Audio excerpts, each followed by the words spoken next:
Yeah, that's on. Okay, we might as well get started. It's 1 o'clock. So today's our first breakout session on riparian and coastal wetland restoration. And we've got 6 speakers today, but Jagruti hasn't arrived. Oh, hi. So we've got a full house. And first up we have Marjolein Oram on the evolution of riparian restoration project.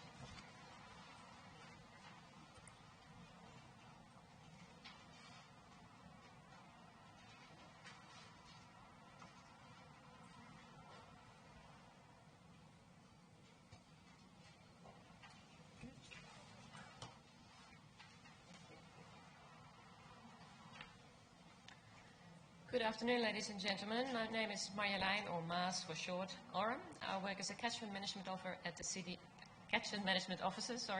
of Gold Coast. I look after the Kumara River catchment, which in general is a healthy catchment. The main issues we see there is erosion, and some of the erosion has been exacerbated during the last 10 years of significant floods that have come through there. Even last year during Cyclone Debbie, there were some large floods covering the whole of the estuary there that you see behind me. So our project is in the upper estuary, and if you look at the photo behind me, on the right you see the Kumara River flowing towards you, and you'll see some structures along the bank there. That is where our project is. And on the left-hand side you see a large lake. It used to be a historical sand mining quarry in the 1980s, but in 2009 our council made it into a park. So there's a big park around it with a walking track. It's called the Damian Leeding Memorial Park, hence the name of our foreshore project. Now it's a very popular park. It's used by 2,500 people a day that come for walks. And it was actually the community that alerted us on the erosion. There was a lot of trees falling down the bank. So our Parks Department spoke to the Catchment Management Unit where I work and asked if we could help them to restore this foreshore. So we saw it as an opportunity to achieve several objectives.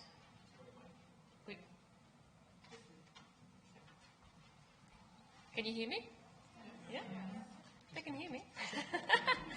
So of course we wanted to stabilise the foreshore and protect this park, keep it safe, and also any possible breakthrough that the river might break into the lake would not be a good thing to happen.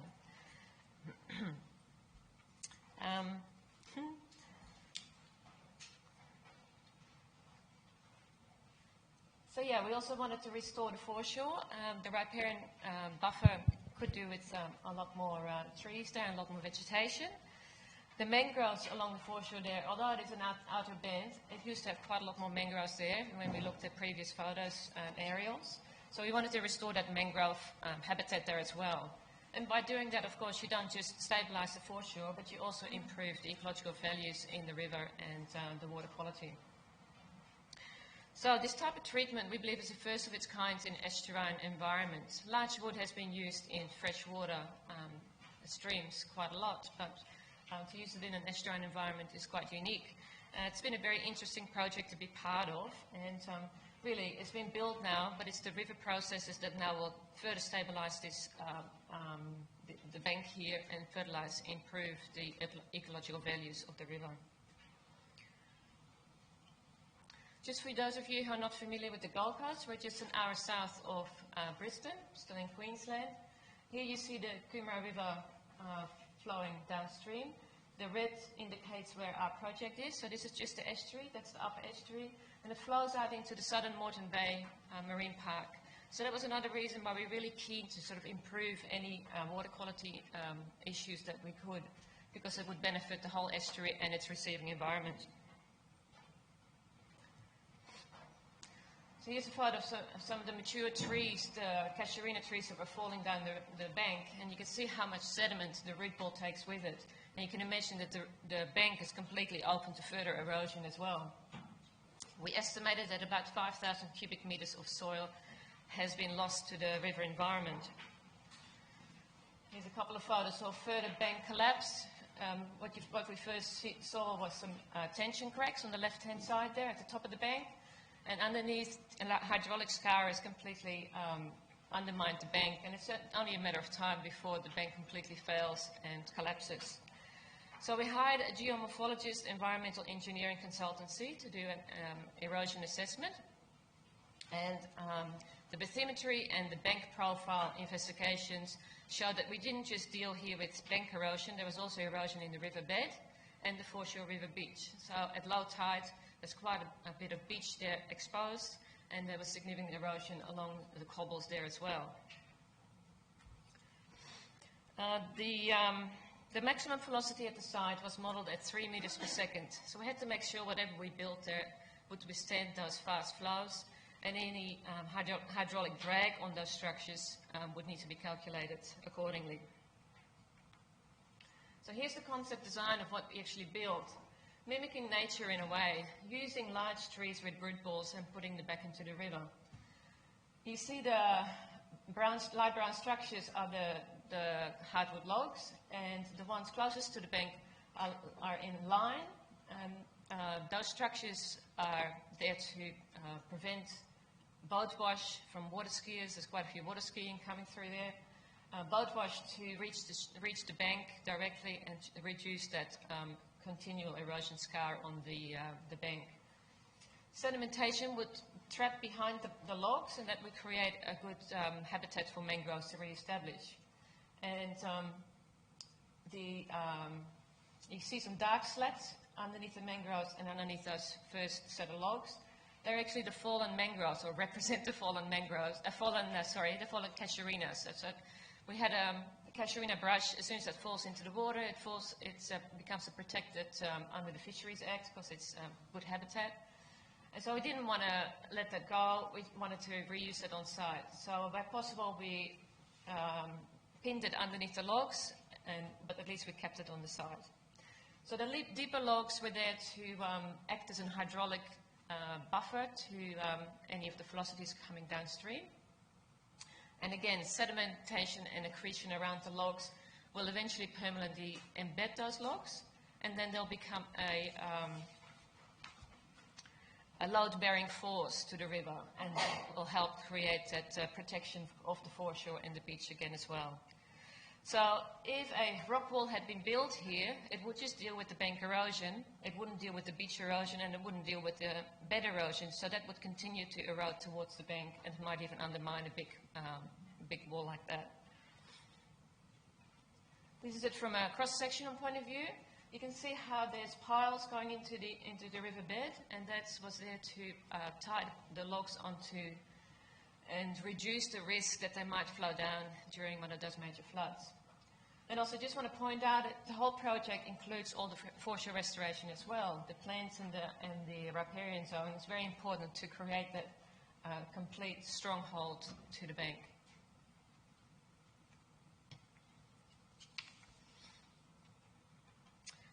So the design was discussed with internal stakeholders, and when it was signed off, I went for a Tyler prescribed permit. And then I also had to source trees, hardwood trees that we were using in the project. And there were some local developers that were clearing land nearby. And I went to the civil contractor, explained what I needed them for, and they're quite happy for us to take the trees as long as we took them off site. So we tagged any of the trees that we thought was dense and heavy enough to sink to the bottom and lie in the bottom. So ideally you would get turpentine, but they weren't there to be found. But Eucalyptus microcorus, Eucalyptus ciderfolia, Teratocornis, Propinqua, and quite a few Angophoras were the major tree species that we were able to get. And we picked the ones that were a minimum of 400 mil in diameter in the trunk, up to about 600 mils. And then once they were pushed over with the root balls, we found the root balls were on average 2 meters in diameter, and some of the big ones were 3. We had really big mother, about 3.5 meters in diameter. So we could only fit about 3 on the truck, but we were able to get about 120 or 140 trees from there. So it was a really good outcome. We still have some left over for new projects. The other good outcome was these beautiful trees would have otherwise just been wood chipped, so now they get another purpose in the environment. So the project was awarded to a local marine civil contractor. Their methodology was to do elder works by barge from the riverside. So it was a really good outcome for the park, because we envisaged the park to be closed for weeks and weeks on end. So we had a happy councillor in the end. There was also a time frame restriction because we had the Commonwealth Games around the corner, so we only had 2 months to finish the project.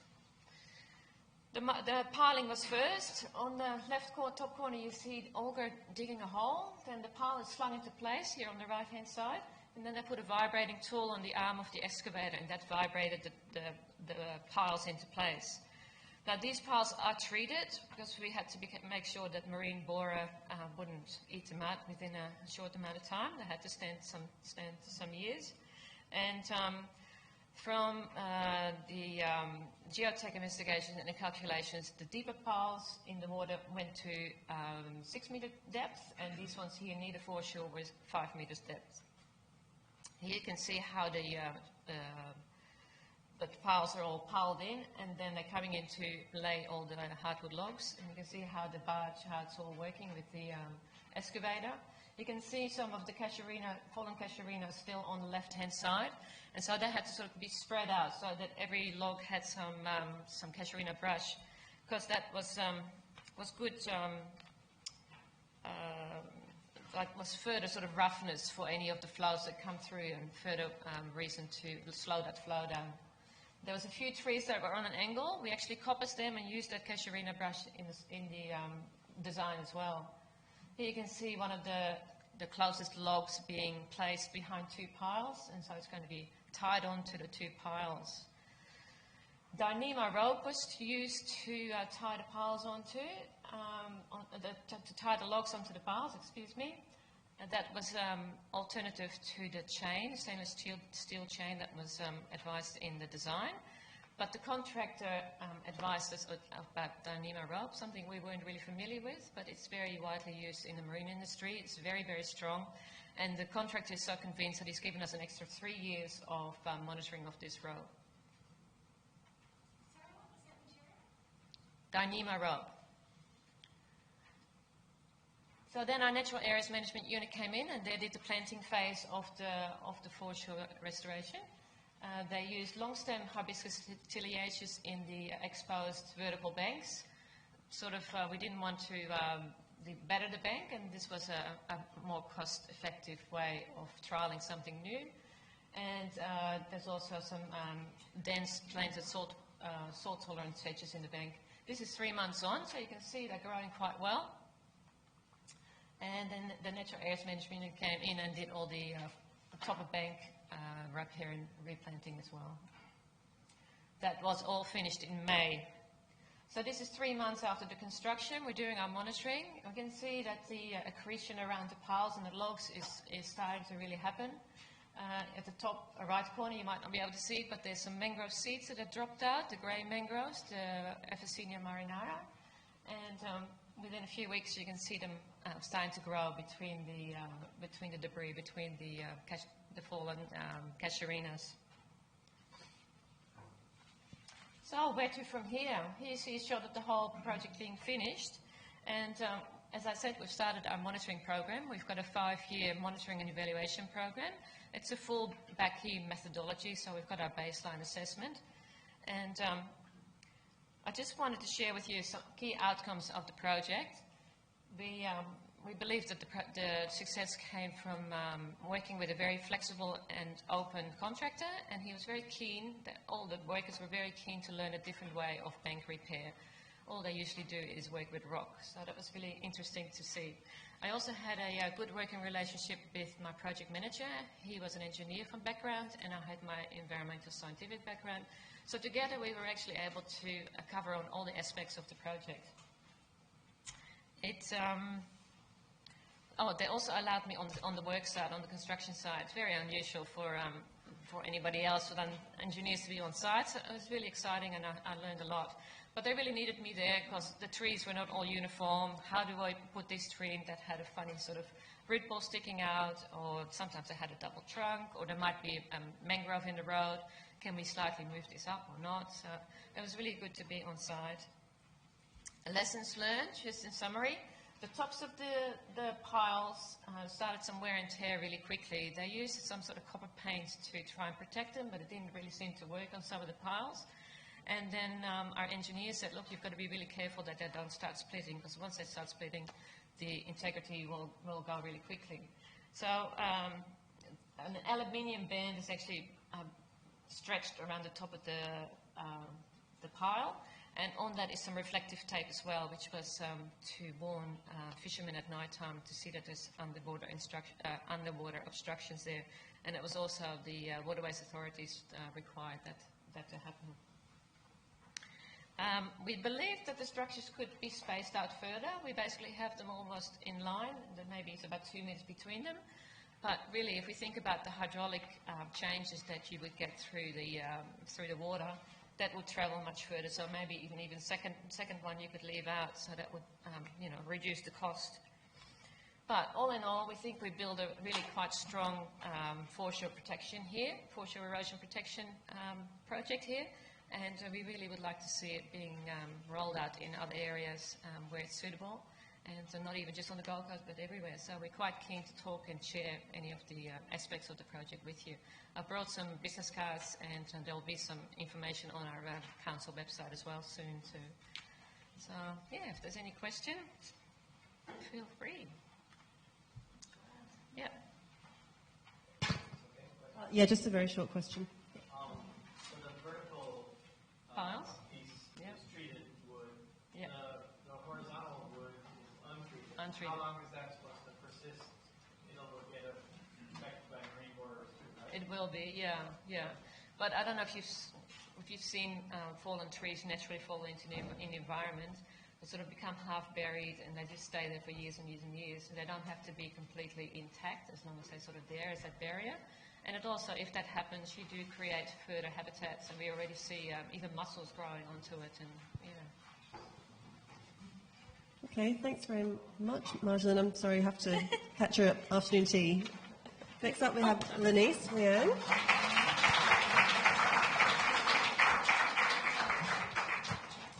From Greening Australia. She's going to talk about the Reef Aid program.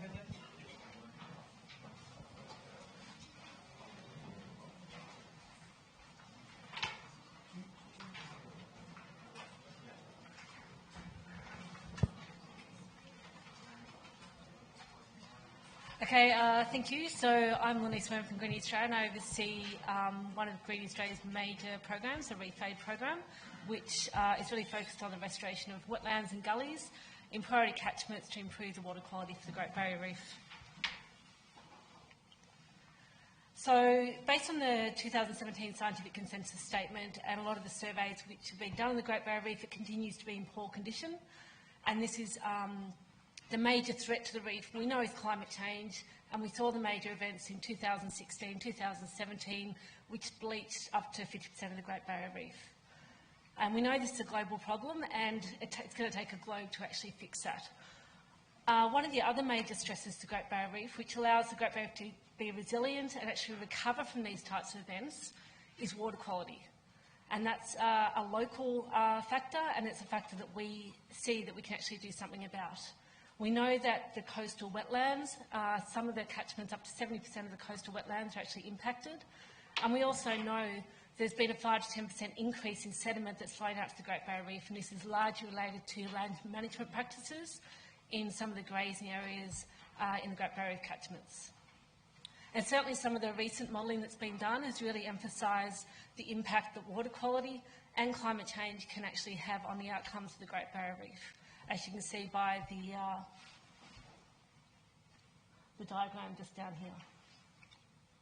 So Greening Australia came up with the Reef Aid program, which in 2016, and this is really focused on ensuring the long-term health and resilience of the Great Barrier Reef through restoration of priority rivers, gullies and wetlands to increase biodiversity and improve water quality in the Great Barrier Reef.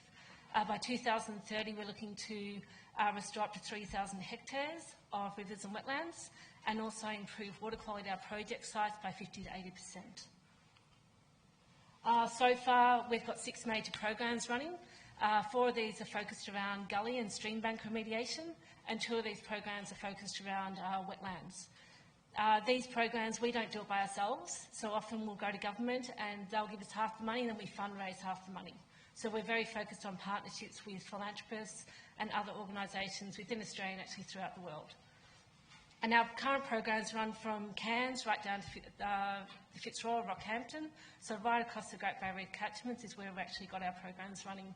What I'm going to be talking about today is mainly around the wetlands, one of our wetland projects, and if I have time I'll briefly touch on some of the gully work we've been doing. So these are some of our 3 major wetland project sites at the moment, and we're expanding these sites out at the moment. These are the ones we've been working on. So we've got Fig Tree Lagoon, which is a constructed wetland site. The Crooked Waterhole really is working with the landholders mainly around weed impacts and also water quality. And Mungalla and Palm Creek wetlands, which is what I'm going to be talking about mainly today. So Mungalla wetlands, it's an Indigenous owned property. It was purchased through the Nuwaji Aboriginal Land Corporation in 1999. It's approximately 880 hectares. And it has a lot of ecological significance, both for the Nuwaji people. It's also adjacent to the Great Barrier Reef world, the catchments, and it's also linked to the Halifax Bay wetlands around Southside as well. The wetlands, which I'll go through soon, there's a lot of, really a lot of problems on the wetlands, highly degraded, and that's mainly from some of the historical land use around the property. And I guess back in the day, I was first with SERA when I actually started working with the Nuwaji and with Mungalla. And we actually ran a workshop to actually try and understand the vision of the Nuwaji people. We didn't want to actually come up with a wetland management strategy by ourselves. It's their property and they had to be really, we wanted it to be their vision and what they wanted out of the wetland. So the Mungalla wetland strategy is really based on bringing in the Nuwaji people and what they saw and what they wanted to actually, the outcomes of their property. And that's what we're actually working around. So in terms of the wetlands, it's down here. So it's at the bottom of Palm Creek. Palm Creek itself has a lot of water quality issues which run down into this wetland. And if you just look at 1943 compared to 2016, there's been dramatic changes in the catchment, and a lot of this is related to the intensive agriculture usage with sugarcane. And also, some of the other major changes are really around the hydrology of the systems. These systems would have been heavily influenced by saltwater intrusion coming in, and in this catchment they've now put up bunds, which has separated the saltwater and the freshwater. So what you're left with now is these freshwater systems that don't dry down anymore, and the saltwater no longer comes into these wetlands. And back in the 80s, when they were trying to, really get grazing up in the north, they brought over invasive, they weren't invasive, aquatic macrophytes, which are growing quite deep water. Okay, and the idea of these was at the end of the dry season, the cattle would have, something to feed on. So now species such as Hymenactium plexicornis, almond grass, they cover hundreds of thousands of hectares in areas which would have been previously open wetlands. So they're just some of the complexity of issues which occur on this property. And I guess some of the other issues, just in terms of with the Indigenous landholders, this is a grazing property. They're just about 1,000 cattle on an 850 hectare property, okay, and that's their main economic, that's what they need to actually make the property economically viable. In order for the cattle to sustain that many cattle, they need the Hymenactium on the property. So although they want to get rid of it, they also need it because otherwise they actually can't graze that many cattle. There's also issues around pig damage and management of pigs, and also the amount of, different types of activities which are done on Mungalla, so they actually don't necessarily have the skills to manage the property as well. So there's a whole range of issues that we're working with on that property. So first, when we started on this property, the idea was we're working very closely with the landholders, so really mapping out the different types of vegetation wetlands which occur on the property and putting management strategies over the top of those areas. And we're working closely, we've got partners, James Cook University, Conservation Volunteers, BirdLife Australia are all working on this property with us. Okay, so some of the major work that initially has been done is around revegetation of these riparian areas here, and also these are all completely filled with Hymenactium, so it completely opened up those systems as well. It's really important for the Nuwaji people, that's where their crocodiles are, and that's where their tourists come as well, so that's been really important. Some of the other really important things, grazing management plan was really key. They had 1,000 cattle, but they were basically just free to roam where they wanted to, so it's very difficult to manage your land when that's happening. So there's been a lot of fencing, which is the red, so we're working through a grazing management plan with them and, grazing for healthy wetlands as well. So we've run workshops with them and we're slowly introducing that to the with the Naraji people. Also feral pig control, especially around these areas down the bottom here. And also, so that's been really key, and we've got partnerships with Naraji people, also with the local council to manage the pigs. And as I spoke about before, the bunds. So there were bunds on this property, and back in 2013, SERA were part of this project. So they removed the bunds, which was initially really highly successful. They got a really big salt, king tide and salt water came right up to the wetland, and basically within 12 months, it went from being dominated by invasive species to this open wetland system. And so everyone thought, this is a really amazing, really cost-effective way to get some really long-term weed management in these systems. Following this, though, what we've actually found out, that project's finished. We've been working on the property, and what's actually happened since that, there's not that much salt water actually coming up to the system. There's more fresh water coming down. So, in fact, what's happened, the problem's actually been amplified, and all the weeds have actually spread further down the system now because there's not enough salt water going up.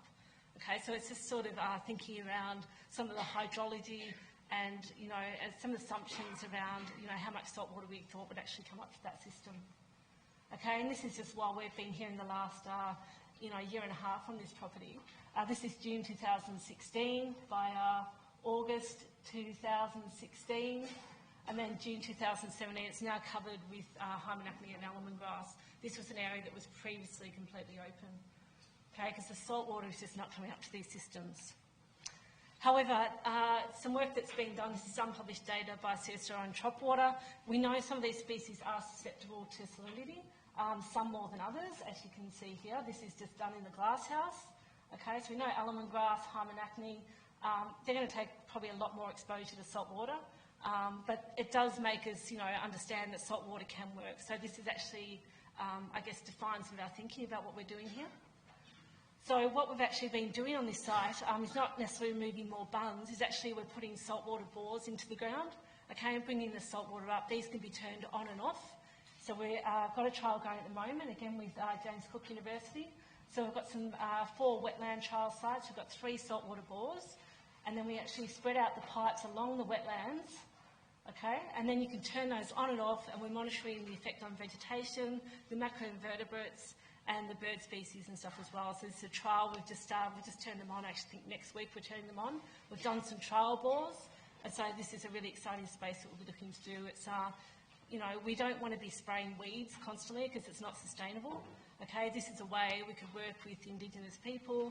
We could actually expand this to other sites as well to actually bring salt water in without taking out the bunds. Because landholders don't want to take out bunds, they're very resistant to it. So this might be another mechanism we can start using. These are solar, they're solar as well, so you don't need to change batteries or anything like that. Okay, so just the next stage with the Mungalla wetlands. Obviously, we're continuing with the saltwater bore trials. This is really key for us. We're working really closely with the Naraji people about implementing the grazing management plan because that's really key for managing these wetlands as well. And also looking at other social enterprise, the John Villiers grant. So we're working to develop a nursery with them to grow some bush tucker food. So lots of other types of things that we're working with them. And also land management agreements. So we don't want to walk away from the site and it just goes back to what it's been doing. So trying to come up with joint management and where they're taking over, we're training their guys up so they can actually be doing the work as well. So that was just a really quick overview of one of our main sites for the wetland program. I'm just going to have a quick overview of one of our main sites for our innovative gully program as well. So this is very different to what we've been talking about, and I think almost easier management in a way. So this is a property in Strathalbyn. The Burdekin catchment alone, we know, produces 47% of the sediment which goes to the Great Barrier Reef. So these are priority areas and there's priority sites where we know the gullies are. So Strathalbyn Station alone, when you see it here, these are the gullies here, okay, and it produced about 956 tonnes of sediment per year since 1945. So this is a joint partnership with Queensland Government. They've given us $2 million and we're fundraising $2 million as well. Okay, there are different treatments and techniques which are going on this side. We've got 8 different treatments across 150 hectares. And we're trying different monitoring techniques, putting costs over the top of this to see how we can do this cost effectively, actually what works, what reduces sediment. Thanks. Okay, so this is the work that we've completed up to August 2018. These are the different treatments. I'm happy to go through those a bit greater in detail later. Last year we did 1.5 hectares. This year we've done another 14 hectares of gully remediation. These sites are really remote. They're 4 hours from anywhere, so you actually have to put a lot of infrastructure on the site to do the work. I'll just see this please.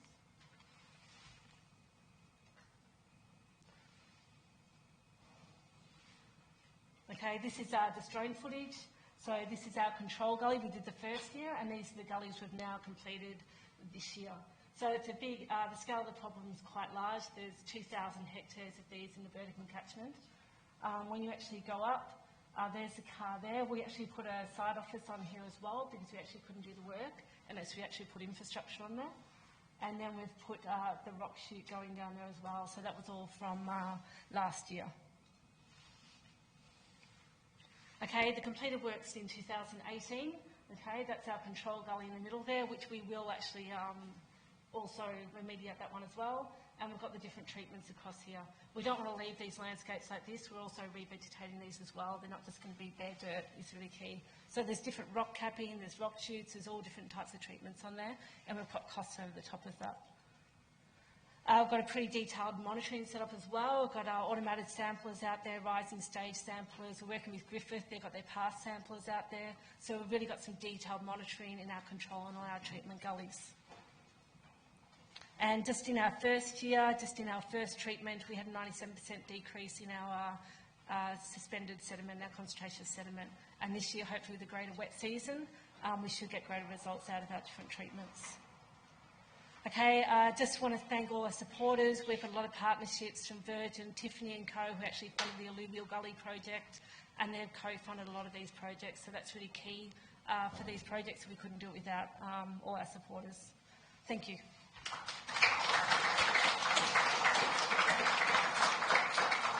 Lynise, just got a very quick question if anyone has anything.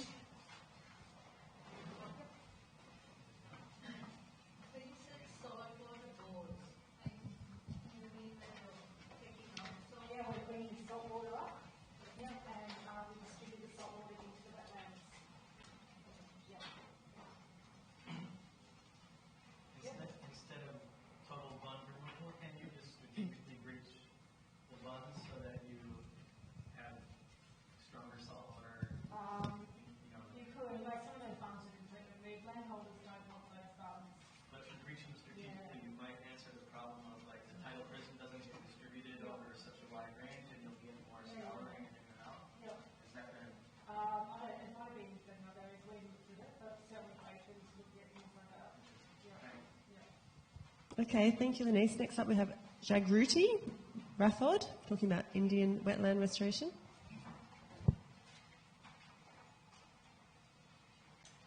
Good afternoon, everybody.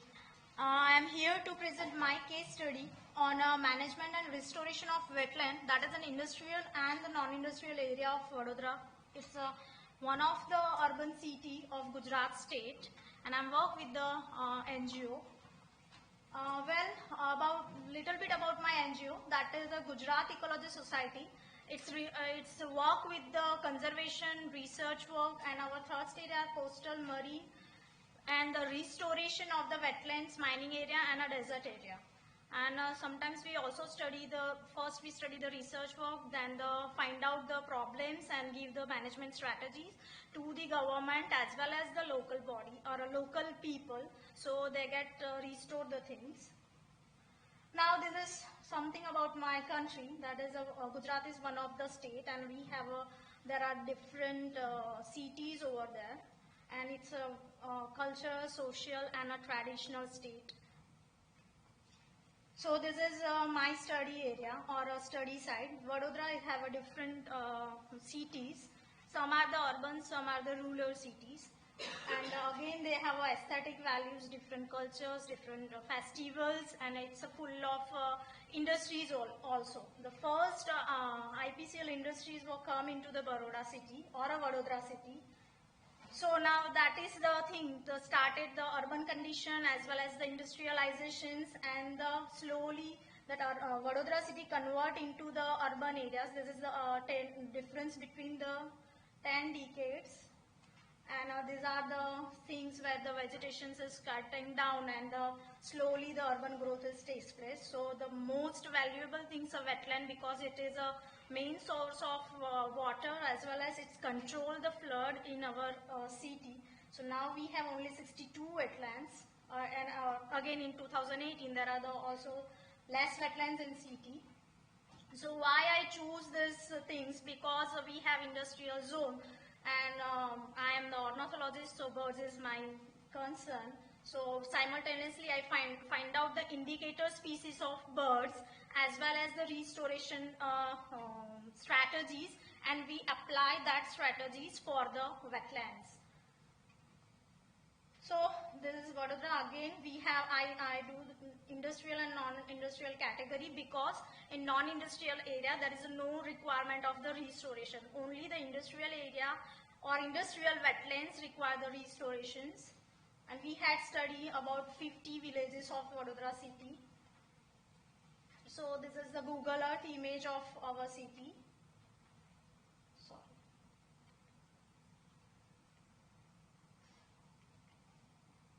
Okay, these are the conditions of pond near the industrial area. We have eutrophication, we have people disturbances as well as the garbage dumping. Even the animals are animals used to use this wetlands and the pond. So that is why wetland is important for me to restore it.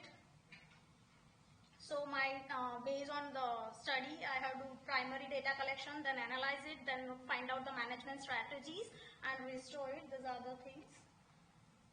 So we do analysis of the different parameters, like we also done the plankton study, quality of water, soil, and human interference, and the about inclination of human towards the wetland, use of wetlands, as well as, but obviously we have also concerned the domestic animals as well as this.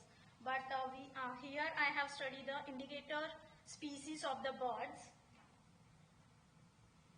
Now these are the small things, methodology I have used, ecological indices and statistical analysis for the birds parameter. So these are my some results. From that I can find out that these are the indication of the eutrophications.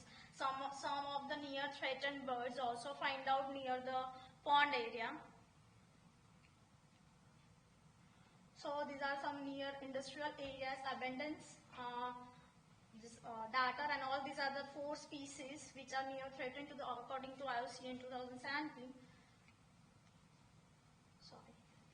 And some birds also use this area for their roosting as well as nesting purpose. So one of the open-bill stock is our residential species, and E-grade, cattle E-grade also do in the breeding phase. So then it is a heronry of open-bill stock. This is again not in industrial area, but it's just 5 to 10 kilometers away from the industrial. Why they are nesting? Because of they get the good quantity and the amount of the vegetations which support the heronry as well as nesting habitat of the birds. So this is one of our management strategies, that the edges of the wetland should be covered with the vegetation like the big trees of neem and acacia, etc. These are the some birds which use again far from the industry, and they are not seen around the industrial pond. So these are my indicator species. Now we have a this is the bird which is used the wetland, that is we call this in vernacular language as the titodi, but it is the same species like we yellow-wattle lapwing. It is a red-wattle lapwing. I see the lots of common yellow-wattle lapwing over here. Again, these are the species of egret, moorhen, pond heron, and the ibis. I have also seen the one of the species of ibis in university campus. This is some migratory birds like wagtails and sandpipers. This is our, again, residential species, that is painted stork. This is a painted stork, our residential species, but these are the migratory species for India. Again, these are the residential species, and these two species are the indicator of the eutrophication, because they used to build their nest in a vegetation only. Now, the restoration part, I categorize these things, so I give the indicator point that the water-based industrial pond have a garbage dump, then because of the garbage there is a presence of insect, and also local people do the fishing activity because they get the subsidy from the government organization, that is a state government, and so because of the garbage dump and the use by the people, it is a totally eutrophic conditions present. But in a rural pond, they are little bit clean, or as compared to they are clean. So again, some birds use the roosting site, and more aquatic birds were seen in the rural pond, and they don't require the restoration. So these are the things. This is my case study of the pond. It is in one of the village pond where the Apollo industry is there. Villages use this. We have lots of garbage problem in our state as well as city, or even in India. So we are now clean all that things and give the water. We have to convince the local people that don't use plastics and don't throw into the water bodies and all that things. So these are the things again, and we have the wetlands like this also. So this is the problem of wetland, that common people or local people use the wetland like this. They use their daily activities for bathing and all that things. So it is a very tough deal. So we have to tell them the local, or convince them the local people. So that's why we used to do like training program or the workshop, and go personally for the community base, that we convince them and we teach them sometimes. So these are the conditions. So how we can select, because it's a lots of hurdles, and we have to complete that hurdles and restoration practices. So we involve the local people, then local government body, that is the village government, or we call that it is a panchayat. Then environment engineers also we require, because they know the water, what is the condition of wetland. Then we do the monitoring things, and the funding agency, but obviously we require funds. So usually government or industry fund for this type of work. This is the industrial we got for this project. Apollo gave the funds for this. So from whole the study, we find out some management strategy. That's first of all control of the solid waste, then the floating vegetation is required, but in form of this, and installation of wood logs. Lease for the fishing continue, but up in a certain season only. That so they can generate the revenue, because they are very poor. And this is the photograph taken by my colleague Akshay.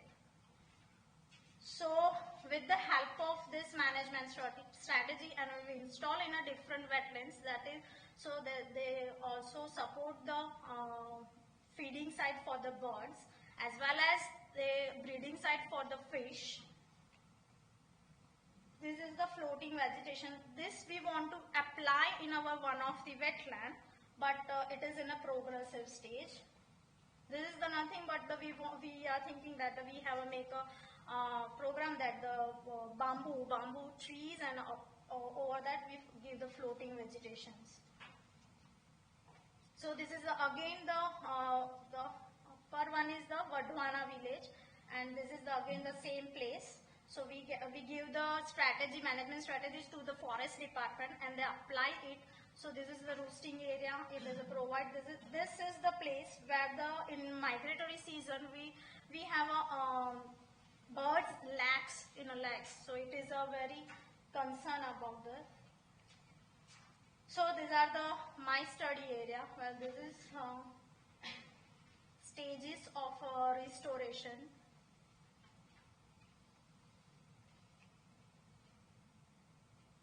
So this is a perennial pond. So again, when the summer season is there, the water gets shrinks. So at that time, whatever we do the civil constructions, and that is again related to the vegetation. So this is the before, it is like this. This is the during the time of the restoration phase, and after this. So this is the final stage of my pond, that is before the garbage dump. So this is the before and after. Now this takes 3 years to take this type of things. So people get to use this thing, use it with the restoration. They are not using pond like they do the before. So now they understand the things, and it takes 3 times. Now this phase is monitoring phase is going on. So my conclusion is implementation of the wetland management strategy for the every village pond with the involvement of the local community. But of this is the main problem in our country. Vegetation cover of the village pond needs to be enhanced to provide the roosting and the nesting, aesthetically improve the environment. And I have a indicator birds. So whenever the other people use that pond in a state or in any other state, they can use birds as an indicator pond for the wetlands. So selection of native species, these are some birds. Banyan tree, neem tree, that is Ficus azavita indica, and Ficus religious are the very common species used by the birds for the nesting and the other thing. Thank you for listening.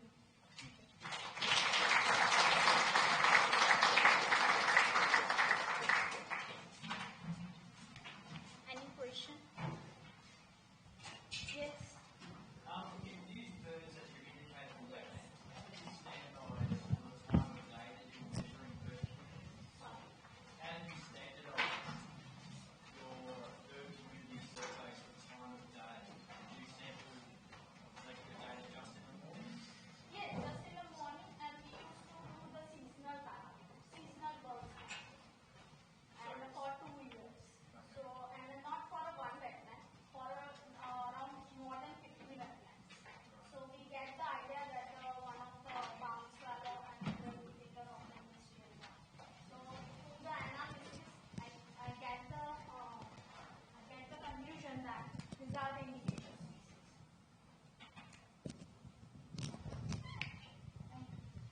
Any more questions for Jagruti? No? Okay, thank you. Now we have Duncan Rayner talking about coastal wetland restoration. Thanks. So hi, my name is Duncan Rayner. I'm at the Water Research Laboratory at the University of New South Wales down in Sydney. The Water Research Lab is a large physical hydraulic laboratory, so scale model testing of coastal infrastructure, dams, waterways, that sort of thing. But my interests take me out of the lab and onto our coastal estuaries and floodplains. And if you stick around to the end, we'll see how we get to this restoration scenario. So, particularly in New South Wales, we had a lot of development of our floodplains post-World War II. Primarily we had returned servicemen coming back from overseas, and they needed jobs and income, and so a lot of coastal back swamps were drained and cleared for those purposes as well. And then we had the compounding impact of the 1950s floods and the Flood Mitigation Act, which resulted in protection of floodplains from floods, so installation of levees and digging of deep drains and draining of our coastal back swamps. And so they're heavily modified and often in New South Wales impacted significantly by acid sulfate soils.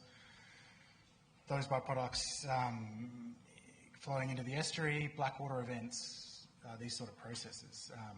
Obviously, loss of wetland habitat itself, acid sulfate soils. So it's about thinking about what can we restore and what's achievable. So considering those historical settings, having a conceptual idea about what we want to achieve, but then actually what is achievable and what's feasible on ground, and how do we go about implementing these strategies. And so we wanted to come up with an objective way of finding out where the limited funds and the limited efforts should be expended for the most bang for the buck. So here we've got a heavily drained coastal floodplain, not dissimilar to many of the large coastal floodplains on our eastern seaboard here. And so we want to consider all the different factors which go into, say, degrading the estuaries and having acid sulfate soil runoff and blackwater events running into the estuary. So we can consider catchment hydrology, density of drainage across the floodplain, what sort of infrastructure is encouraging that over-drainage,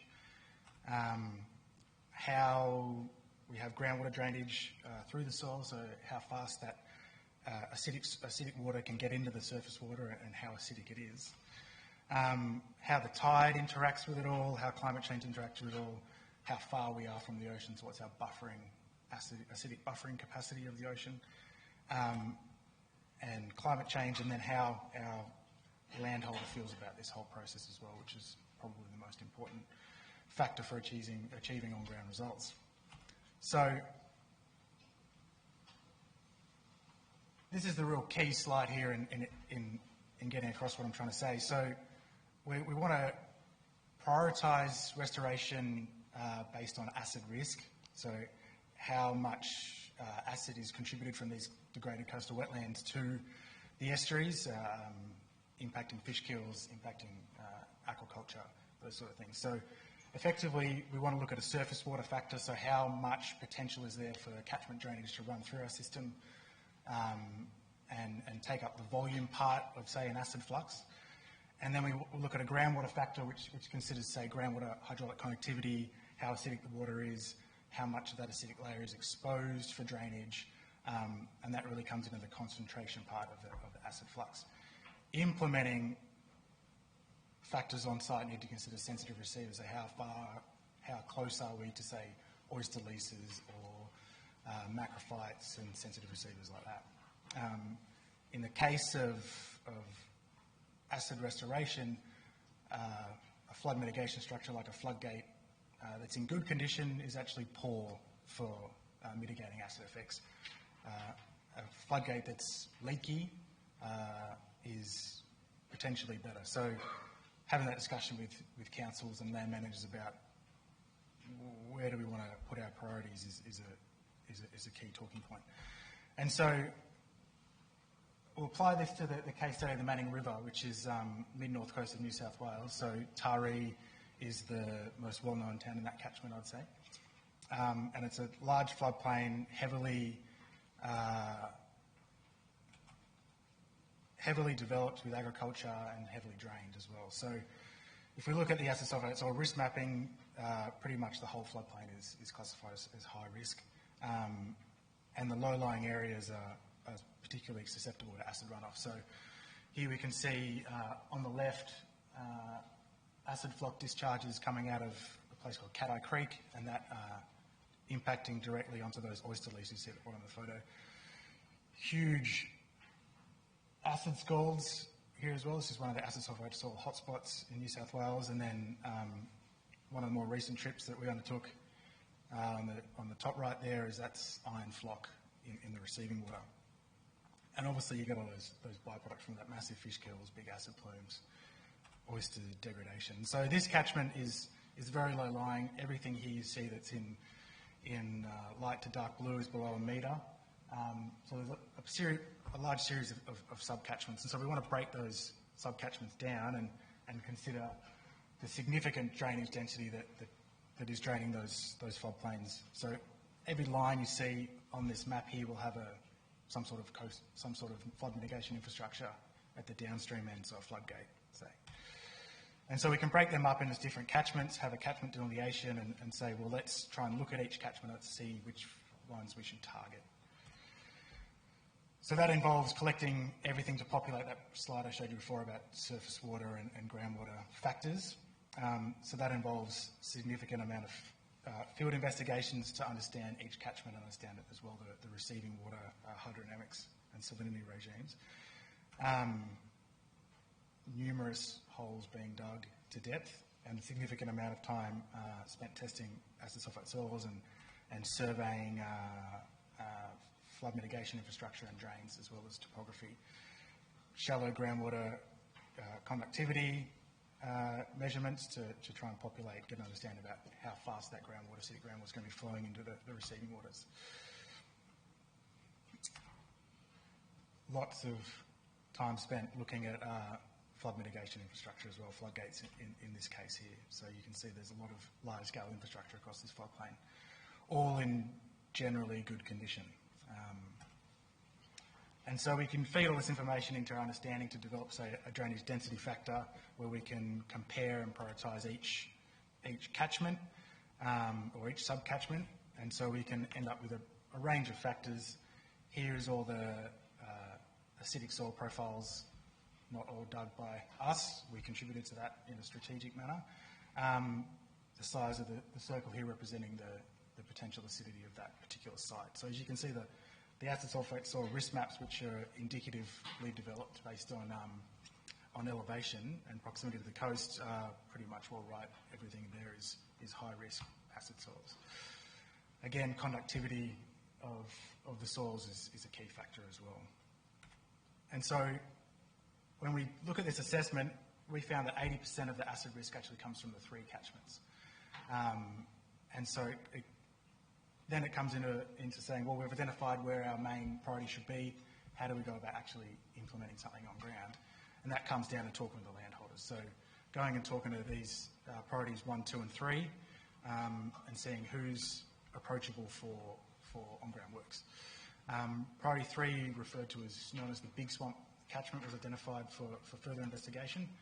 And on that particular site, that has a large flood mitigation drain constructed through the clay, highly acidic, and we then again do a sub-catchment prioritisation on that where we look at event-based discharge. We want to know where the acid within this system is coming from and really target those paddocks. Again, this wasn't owned by a single landholder, it was owned by a bunch of landholders, so how can we really focus those efforts? Working with council then acquired 800 hectares of land to completely change the land use management from agriculture to conservation.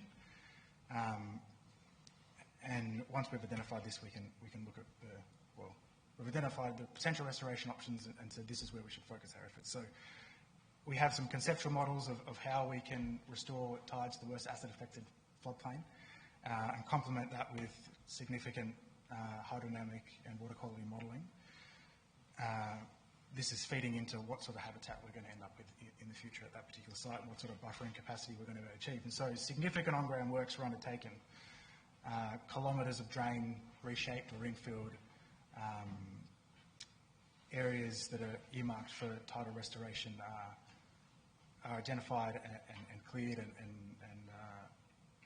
really sculpted to work with the natural tide that we're predicted to have on site.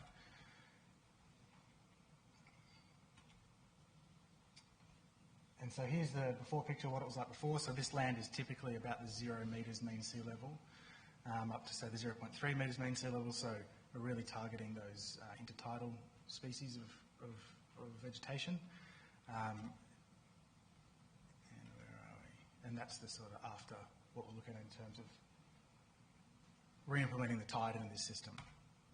This is it from the northern end, looking back down the system, and that's the after effects. So large-scale re-implementation of tidal flush in the system to buffer that acid.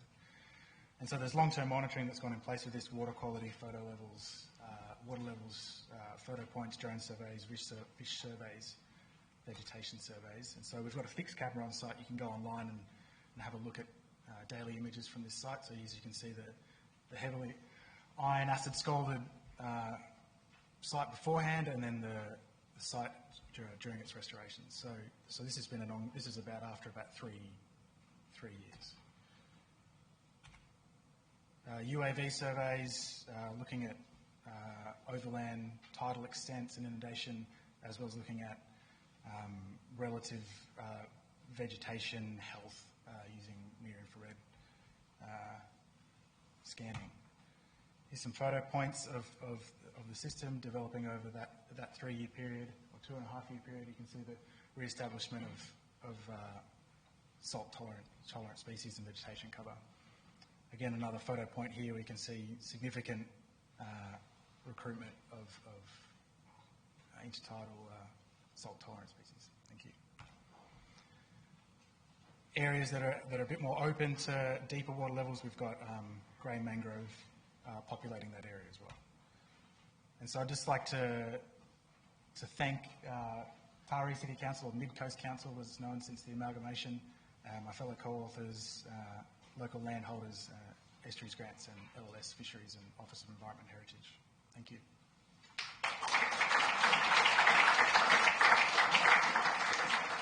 Questions for Duncan?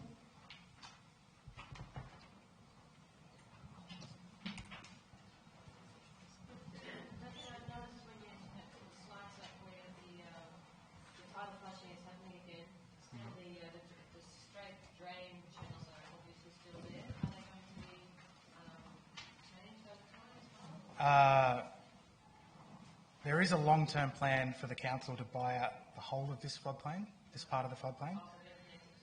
Yeah, so that drain is this drain here, yeah, and so this is the area down here where that tidal restoration has taken place, and drains have been infilled along here. So this drain here still services this upper part of the catchment, so it can't be reshaped or infilled or anything without, that's a major flood mitigation asset. Anyone else? Yep. Can you tell me where this acid sulfate comes?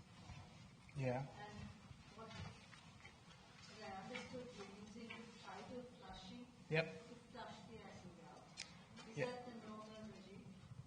It is so this area is tidal, obviously. So acid sulfate soils are a naturally occurring soil which, when under anaerobic conditions, so fully submerged, have a pH that's neutral.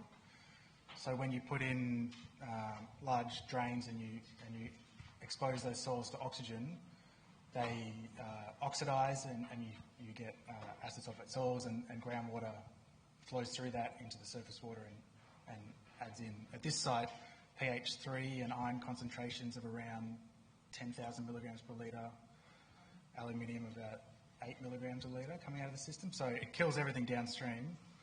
Since we've introduced this system, the oyster leases that hadn't been farmed in 40 years are now being farmed again.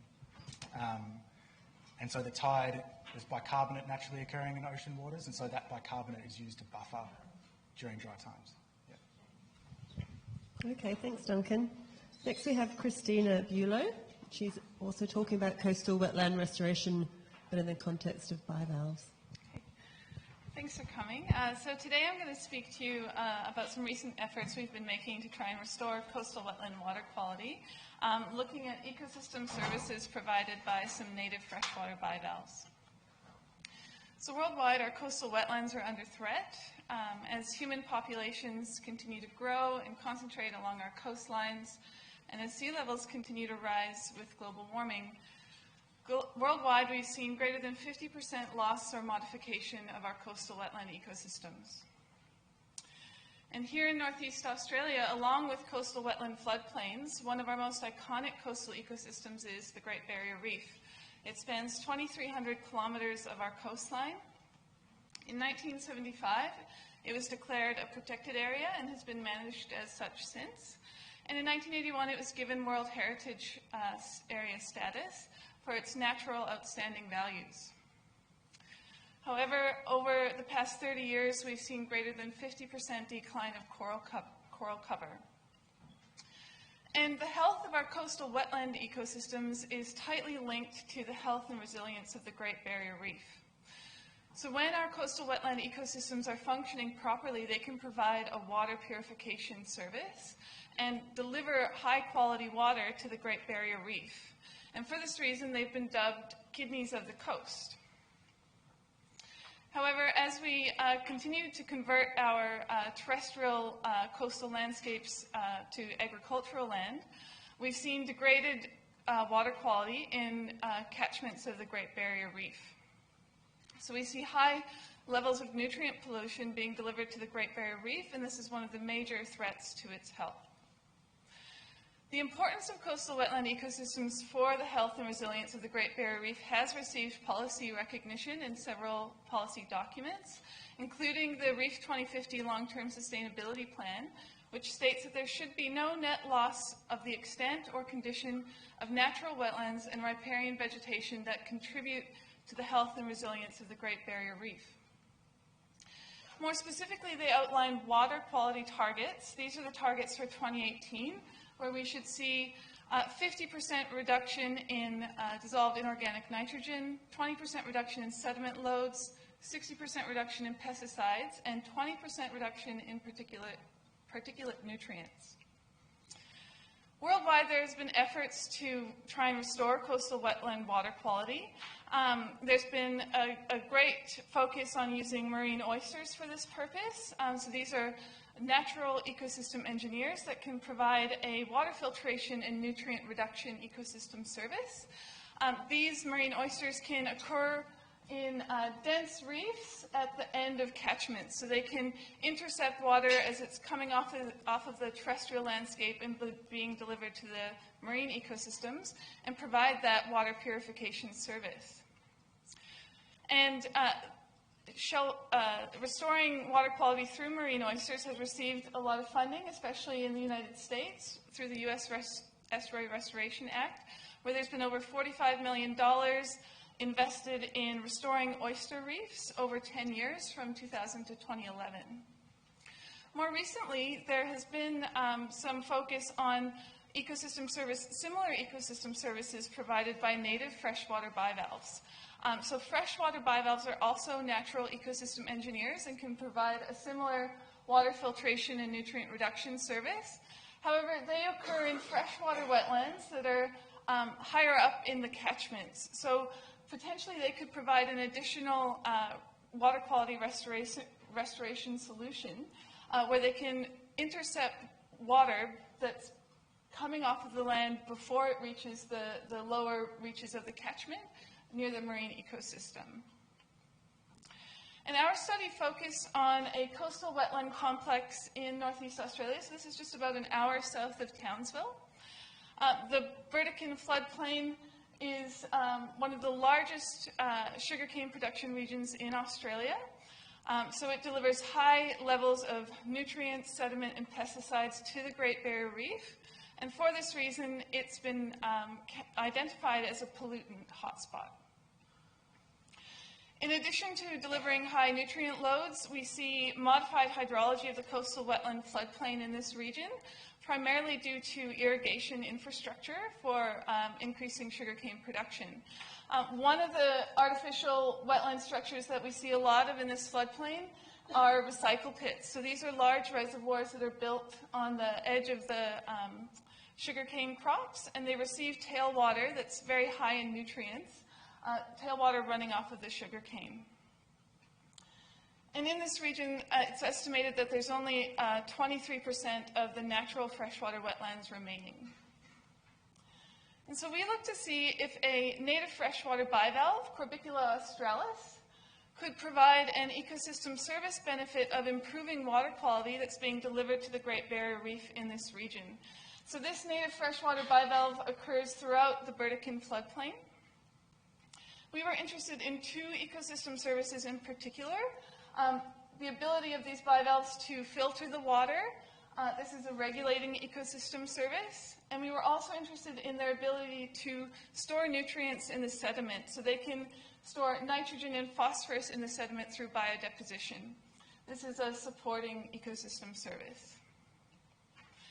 And we look to see whether the ability of these bivalves to provide these ecosystem services differed between the artificial and natural wetlands, so the recycle pits and the natural wetland locations. And we also look to see if temperature had an effect on their ability to provide these ecosystem services.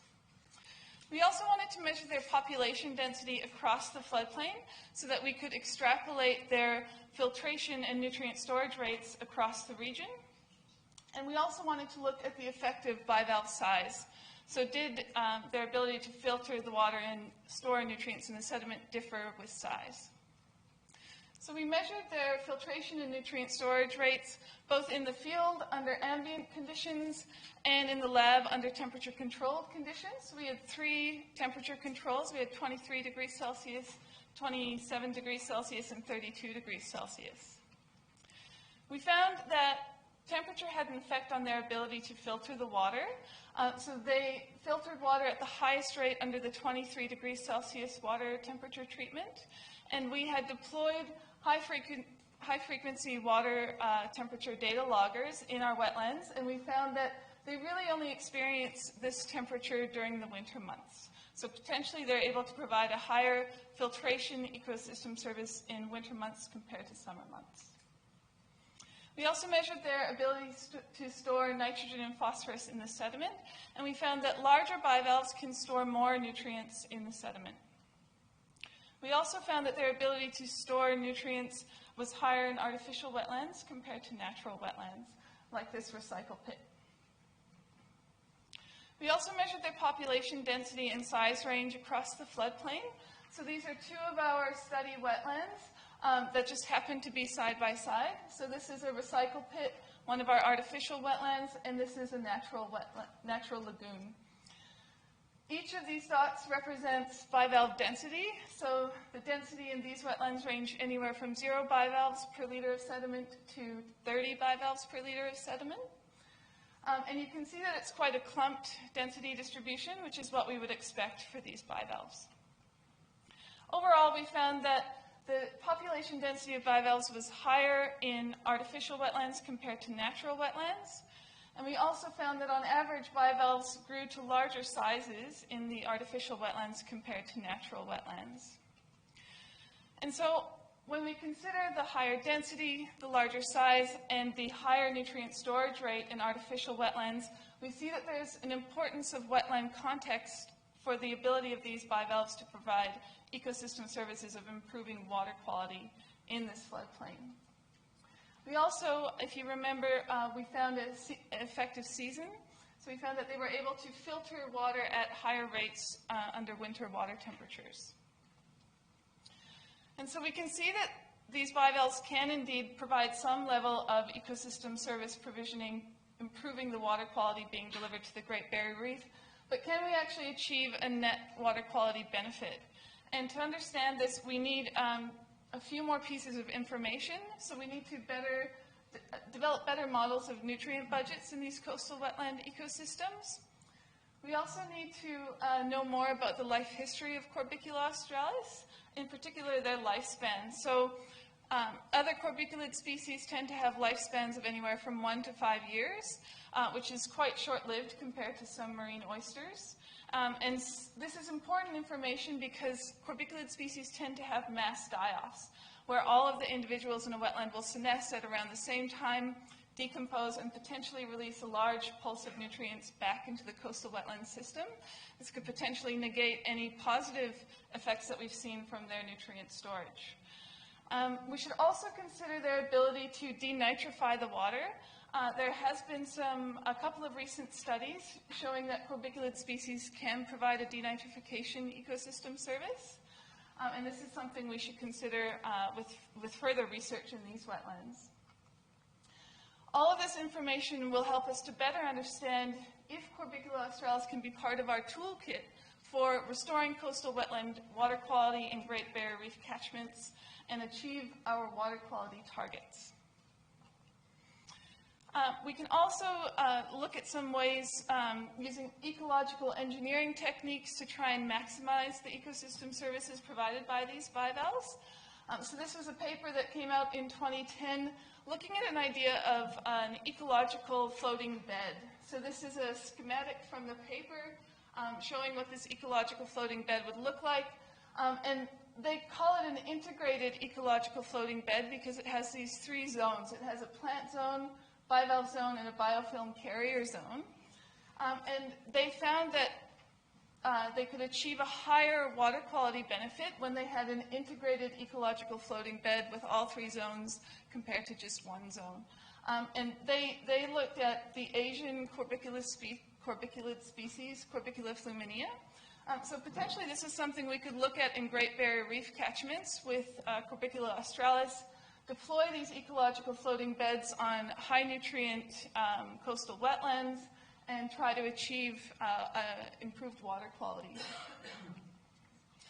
So I'd just like to take a moment to thank the landholders who allowed us to come and do this research on their coastal wetlands, and also to acknowledge these organizations for their funding and collaborative support. If you have any questions, please feel free to get in contact with me, and thank you.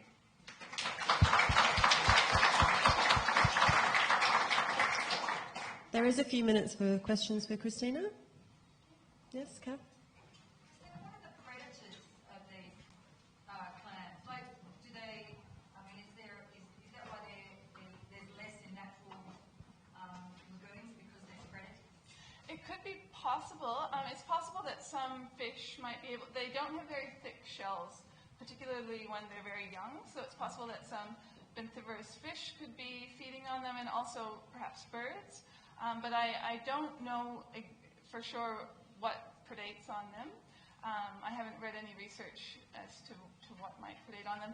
The reason that I think we're seeing higher densities in the artificial wetlands is actually because of the higher nutrient levels. So we did do spot measurements of nutrient levels in these wetlands, and it looks like on average there are much higher nutrient loads. So that's also contributing probably to the larger size of the bivalves.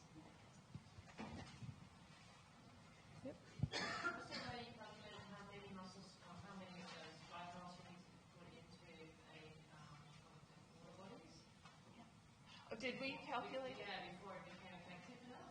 Well, that's the idea, and that's where I think we need to do some of this nutrient budget calculations for the wetlands. Then you could really look at, now that we've measured the filtration rate provided by an individual, we can look to extrapolate that, knowing what their densities are and how many bivalves would we actually need to have in a wetland or in an ecological floating bed to achieve that water quality we want. Yeah. Yep, Jagruti.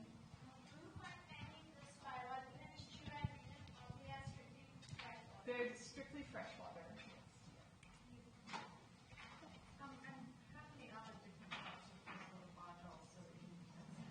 There's a few other mussel species, and I don't think we have any other corbiculid species in these wetlands, but I assume the others perform the same. yes, it's something to consider as well. Thank you. Okay, thanks, Christina. Next we have Michelle Martens.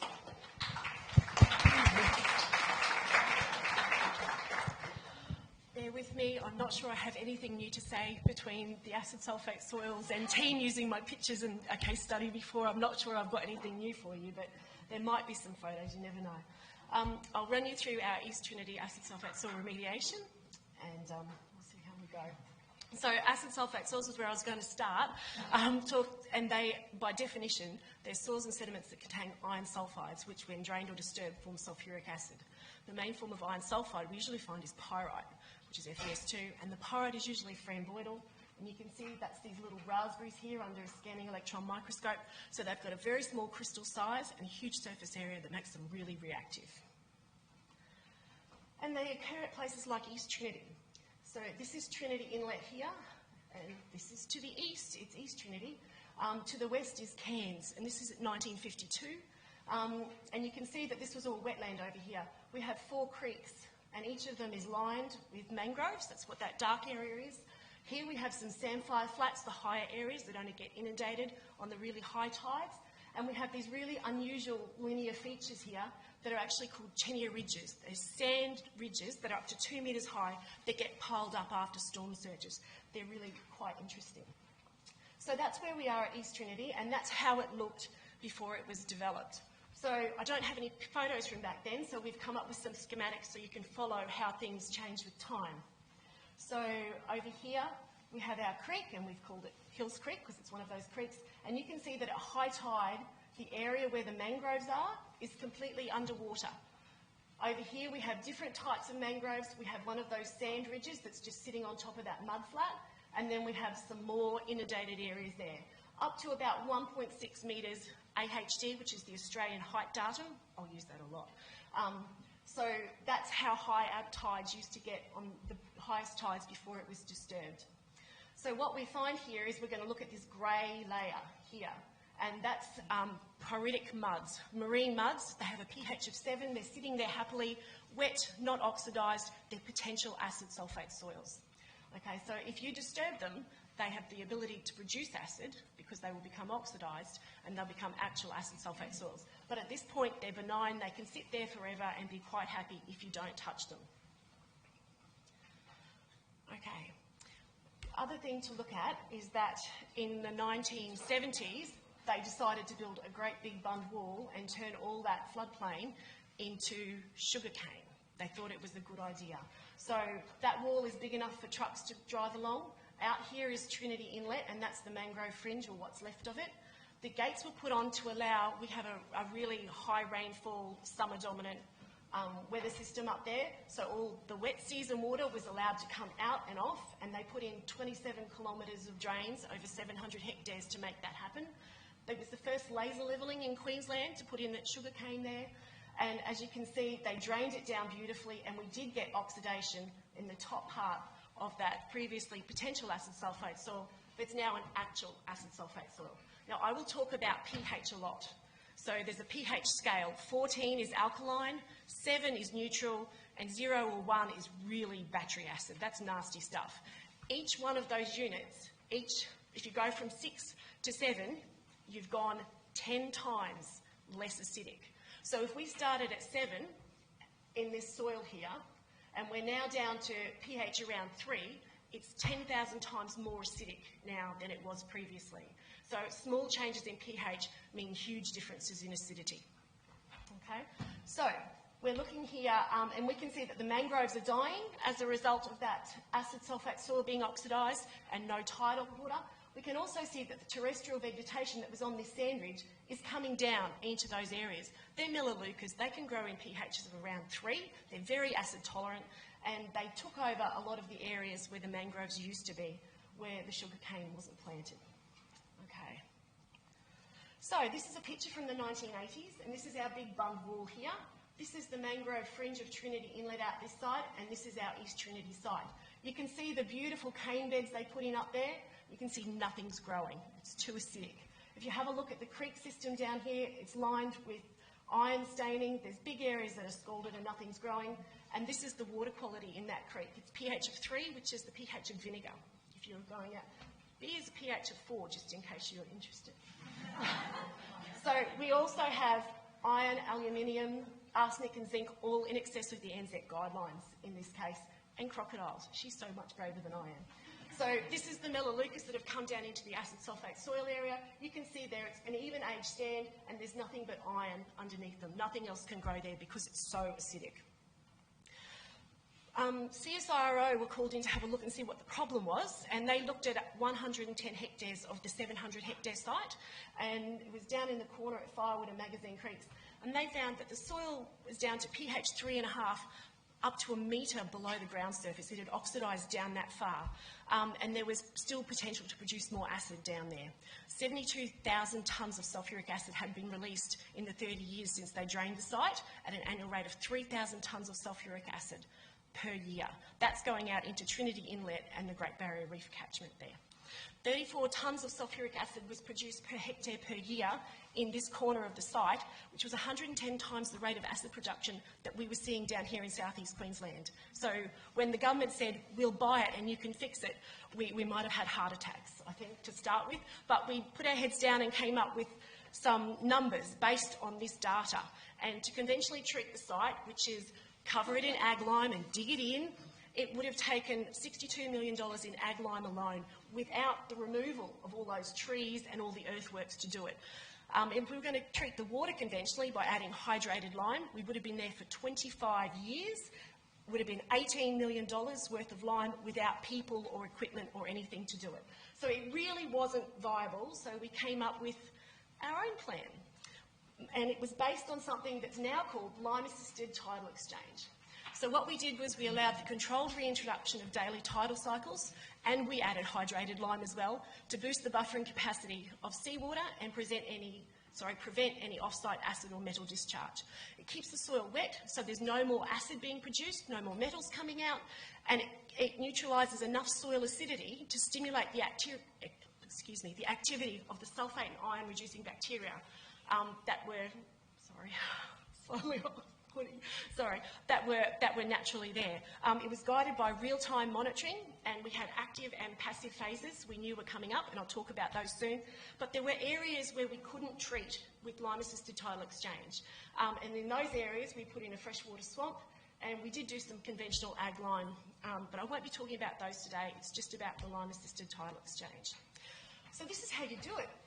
And I think Duncan did a pretty good job of covering most of this before. You need to know what you've got, so you do site assessment, and then you plug that into your modelling. And then from those two things, you can come up with an inundation level. So we found that the acid sulfate soil, the really hot, nasty acid, was mostly below that ½ metre on the Australian height datum contour. And we found that nearly all of our tides, the high tides, were more than ½ metre AHD. So we could consistently keep that wet. With acid sulfate soils, if you wet them and dry them and wet them and dry them, you actually produce more acid than if you can just keep them wet. So it was really important in coming up with an inundation level that we picked something that could be done without us having to pump or do anything. We could just use the tide to cover that.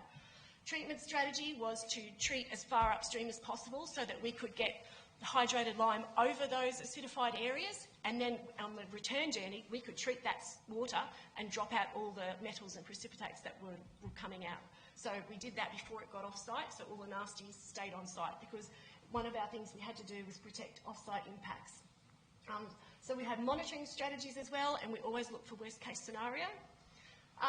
And then we had to engineer it and make it happen. There were floodgates, water treatment equipment in a site that gets flooded, has poor access and no power, and crocodiles. It was really quite good fun to come up with something that actually worked and kept everyone safe. Then we put it all together and continued to monitor, which really was revisiting all the things that we did at the start. So this is what active remediation looks like. We still have our bund wall. We should have mangroves there, but I forgot to put them in, sorry. But we've now modified the floodgates so that water can come in and go out on every tide. It goes past the monitoring station, so we know what's going on, and it goes past our line treatment machine. As the tide comes in, it pushes this water. You can see it's now only going to that ½ metre AHD because we've plugged the drain to protect the neighbouring properties. And then on the outgoing tide, it comes past and gets treated again so everything can drop out. So that's how it should look, and you will notice that here the melaleucas have got no leaves. We killed them. They dropped all their leaves. And to be honest with you, it looked more like that than the blue. It looked like Armageddon. It was bad. But all of that was actually part of what was going on behind the scenes, the biogeochemical process that was actually remediating the site for us. So if you look at what we've got here, it's just a schematic. So we started doing lime-assisted tidal exchange. We made things wet. We added hydrated lime. We raised that pH up. By doing that, we reduced the mobilisation of those heavy metals and dropped them out on site. We also released tons of soluble iron and killed off melaleucas that dropped a ton of organic carbon into the system. With that as a base, the microbes that were there could reform pyrite. They formed schwertmanite in the intertidal zone, and they formed other iron hydroxide in the subtidal zone. And you know what microbes do when they do that? They respire. Do you know what their byproduct is? Bicarbonate. They fixed it in situ. They actually were neutralising the soils in situ. We didn't have to do it. So Scott Johnson and the guys down at Southern Cross Uni looked at it, and they said that we put in about 1% of neutralising that was done at the site in our hydrated lime. But this has been done so many times before without such a good effect because they didn't buffer it up to start with. We were seeing a disappearance of jarosite and typical acid sulfate soil indicators in 6 months instead of the decades that everyone said we would probably have. So it really was a bit surprising actually and pretty nice. So this is what it looked like on site. Pretty much a washing machine that sucks water in, and we add hydrated lime and it pumps it back out into the system.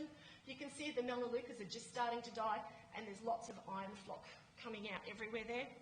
And this is what we progressed to because there was a lot of water to be treated. So this machine would take a 1-tonne bag of hydrated lime, and you could set it so that it would only pump it in while the tide was moving past, so you weren't just pumping it onto the bottom. And you can see here, this is the tide forcing up through there and around there. The melaleucas are dead here, but there's mangroves growing in behind there again, even with us pumping hydrated lime into the system. Floodgates were a huge drama we looked at a lot of what they did in New South Wales, and we have a much higher energy environment where we are. We have 3.5 metre tidal range, and so nothing really worked. The floodgates were in poor repair to start with, and then we tried all sorts of